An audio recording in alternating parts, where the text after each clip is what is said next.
Thanks. Good morning. Welcome to this press conference.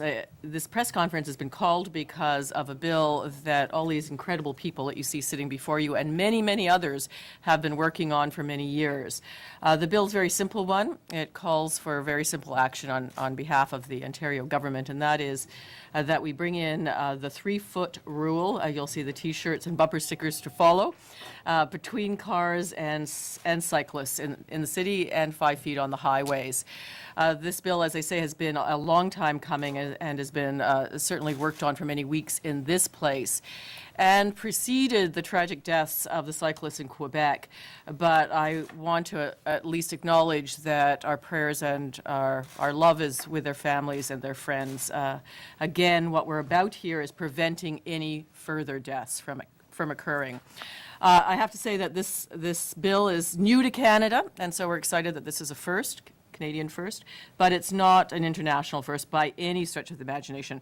France, Germany, and Spain already have such laws on the books. 15 U.S. states, and shortly Maryland will become the 16th U.S. state to pass similar legislation. So we're following on this one. We're not leading in Canada, but it's time that we picked up the pace.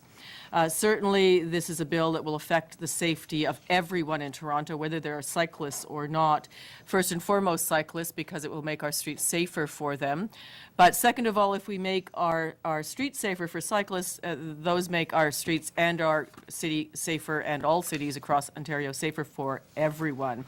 The air we breathe will be better if we can cycle safely. We'll have less obesity if people can cycle safely.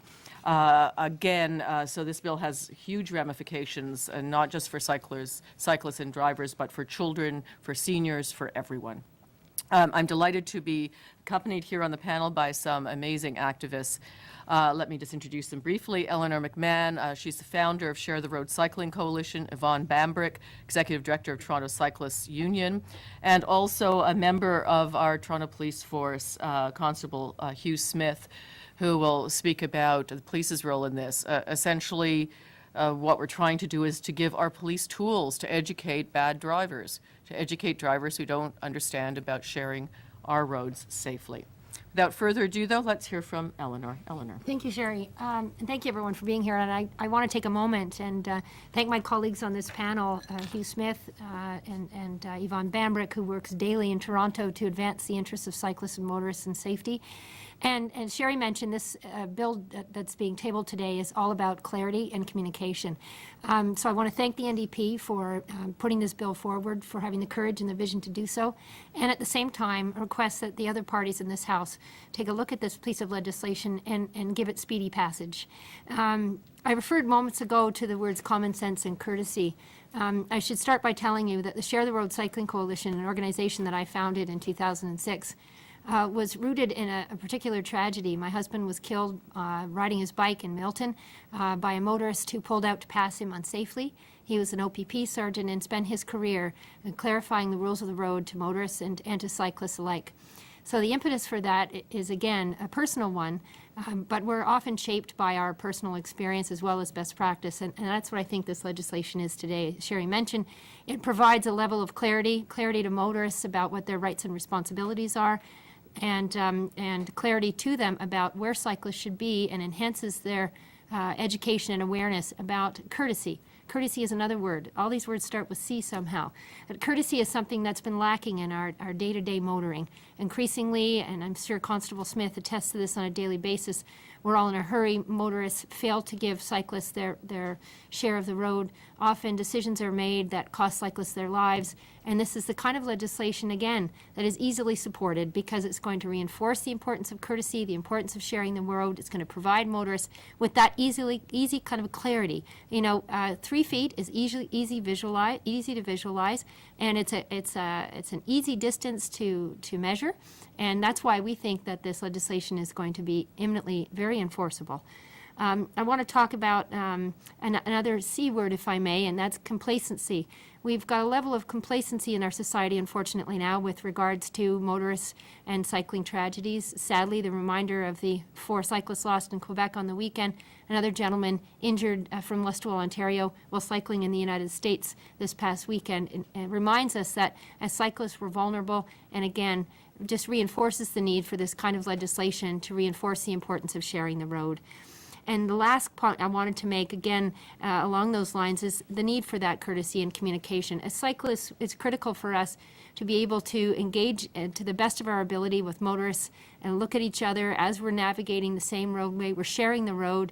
Again, we hope that this legislation will be passed in the interests of creating safety and raising that education and awareness. And I just want to close by thanking Cheri again and the NDP and asking for the government to support this legislation. Thank you.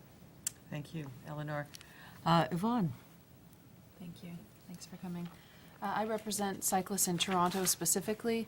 The Toronto Cyclists Union has been working for the past 2 years now, since May of 2008, to make sure that cyclists are considered in the urban transportation discussion.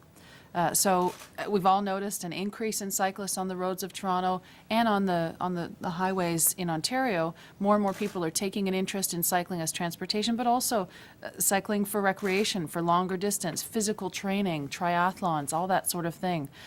So the roadways, many of them, not the 400 series, of course, but they're open to cyclists as well as vehicles under the Highway Traffic Act. And this legislation goes a long way to helping everybody better understand how to share those spaces. So in Toronto, you know, we've got tighter streets. It's not always going to be the easiest thing to do, but again, this is about educating drivers and cyclists about how to share space, how to navigate these streets when we are busy and in a rush.